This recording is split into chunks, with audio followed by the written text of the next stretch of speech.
everybody, to this episode of the Women in Technology Spotlight. Today, I have with me a colleague, Karima. She is a business development manager at Fortinet. And like me, she's also a diversity ambassador here at Fortinet. Welcome, Karima. Thank you for having me, Branke. My pleasure. It's a pleasure talking to you today. So let's kick it off with a little bit about yourself. Tell us who you are. So I'm Karima. As you said, I'm a colleague of yours, so working at Fortinet for the past 3 years and a half. I started my career back in 1991, and I'm a business developer, so I take care of AWS as a partner for the cloud security. I'm a woman in IT, I would say, which is quite handy for this webcast conversation. Absolutely. So tell our listeners a little bit about where you live and, maybe a little bit about what you enjoy doing in your free time. So I'm from Paris. So I enjoy a lot living in the city. I'm a city kind of woman.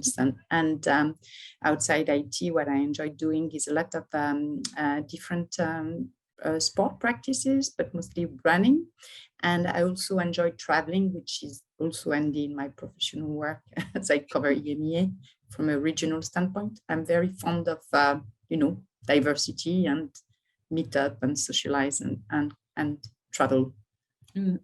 Yes, absolutely. I know that you're very passionate about diversity, and we'll talk a bit about that a little later. But before we do that, we mentioned that you are a business development manager, and maybe you'd like to explain what that is and what you do.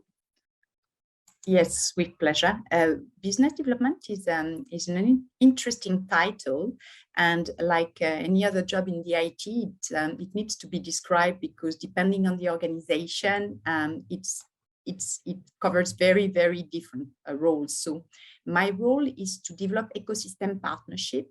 So develop revenue, but also grow the awareness of Fortinet security solution towards AWS customers, AWS as a partner, and AWS partners themselves. So that's a broad, let's say, topic. And of course, business development is about growing new revenue thread with new solutions. So in our case at Fortinet, it's the security reinforcement of customers that are moving to the clouds. And in my role, I would say two key responsibilities.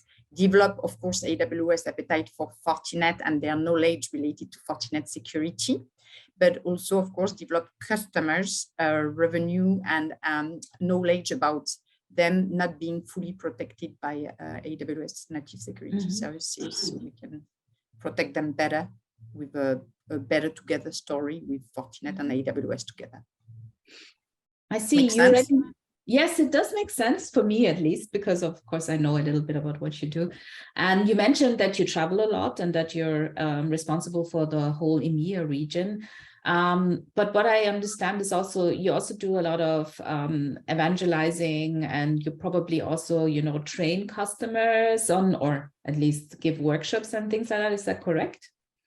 Actually, I'm not in a technical role, so I do workshop, but I explain mostly what is it between AWS and Fortinet that make us partners, because it's not obvious. So I do a lot of evangelization towards a population like customers, partners, and our own sales team organization, explaining what we call the stickiness and the security solution enhanced together with AWS solution like EC2, AS3, and other ITAS services.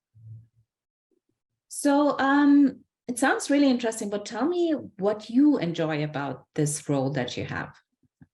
So the thing I enjoy the most in my job is to be sure that I develop new markets, as well as identify new stakeholders and being able to cover multiple vertical sectors. So in a nutshell, I guess there's a lot of discovery process and a lot of creation of new contacts. which I love the most. Obviously, in any job, there's things you enjoy doing and things that are a bit more difficult, let's say, or not my comfort zone.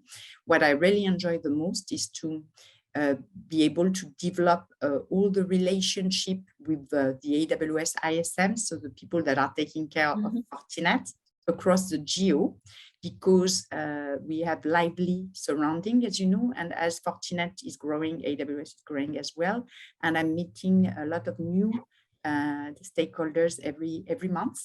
What I enjoy doing the most is new meetup, new evangelization, new conversation, let's say. So I think what you're saying is that you enjoy meeting new people and you enjoy the communication and getting to know, new contacts and working with them. And I'm wondering, if you look at the skills that you need in the job that you have, which are those that you think are the most important for your job?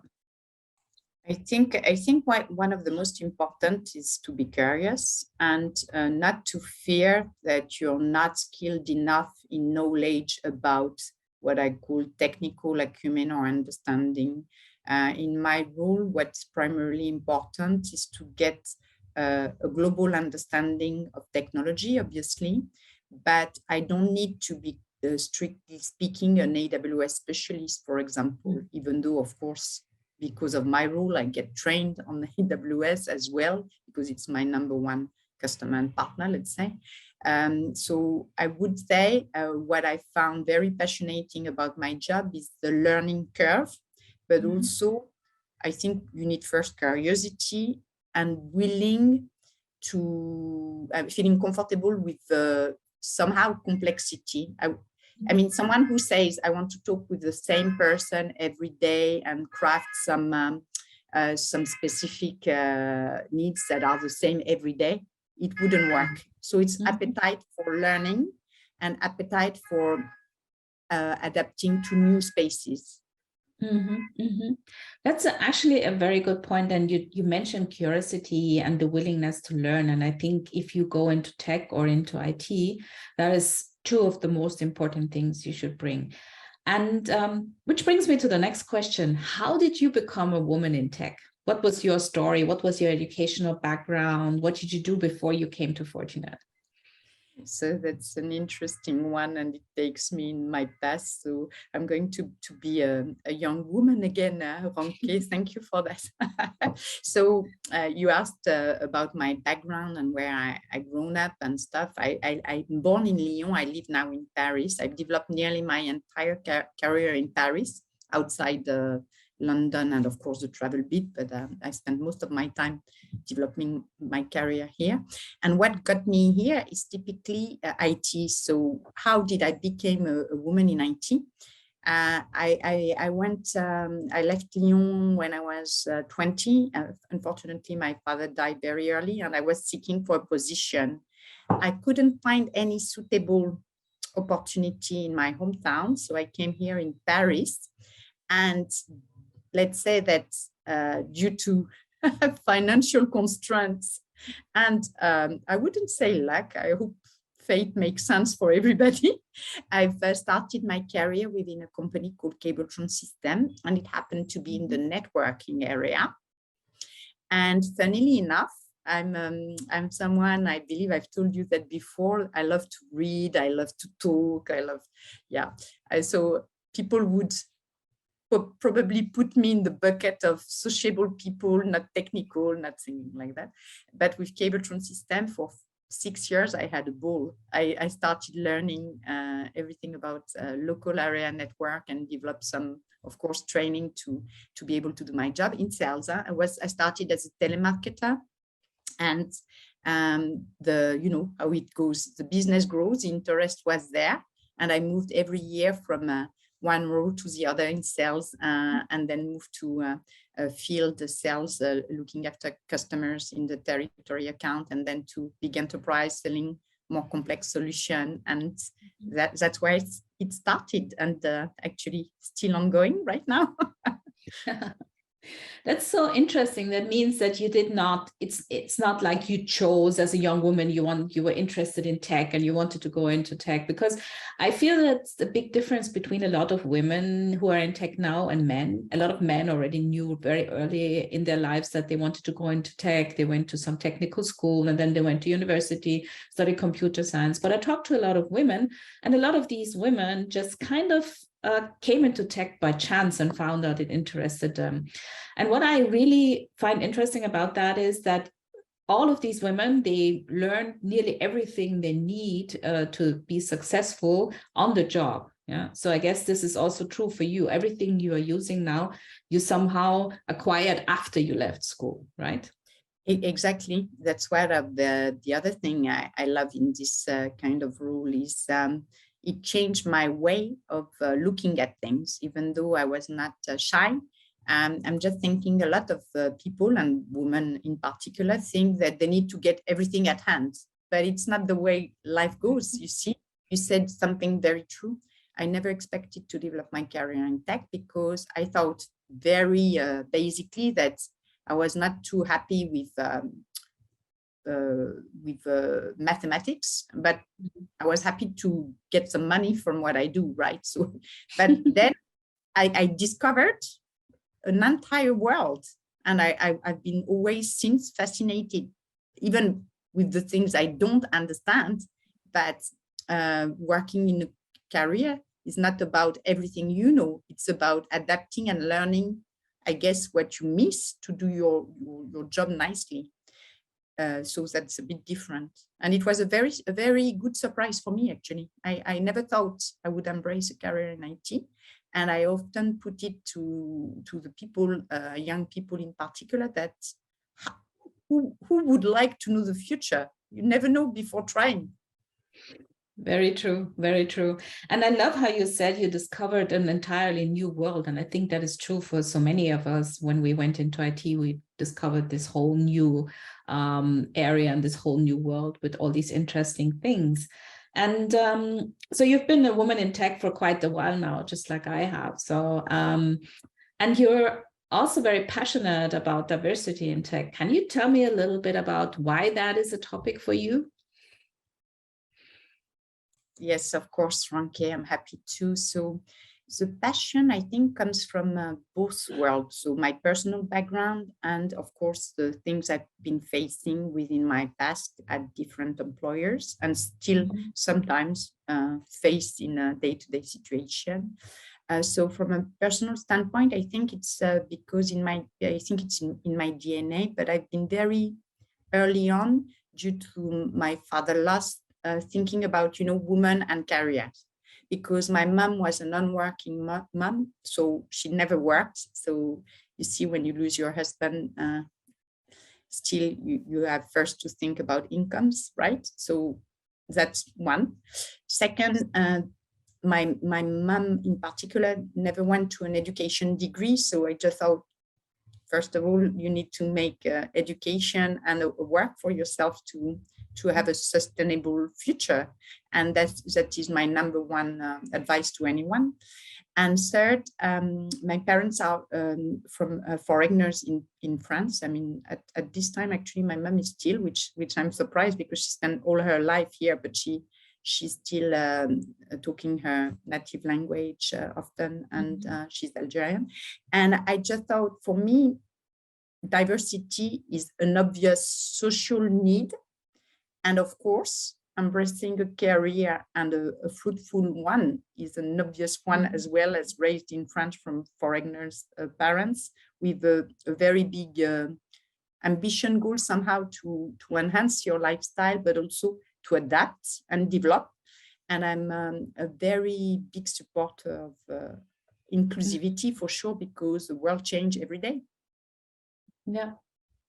So I think it's for people like us, diversity is not just a social, but it's also a personal topic, I guess, because like me, when you go into a room in like a technical setting, you're probably the only one.